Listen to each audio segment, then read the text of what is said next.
现在给大家介绍这款手动覆膜机操作过程。Now we show you how to operate the OCA laminating machine. 接振动棒电源。Connect the vacuum pump power. 插真空管。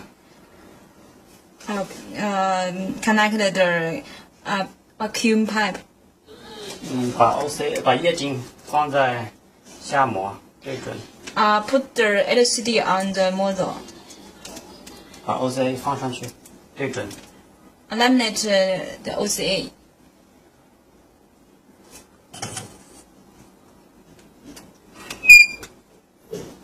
把上膜盖下来。Put on the model. 开真空。Turn on vacuum pump. 做保护膜。Pierce the protection.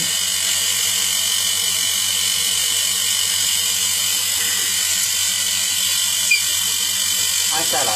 Press the model. 拉过去。Push the under model. 关真空。Turn off the vacuum pump. 覆膜过程完成。This is the whole process. It's finished. It's perfect. 谢谢大家。 Thank you.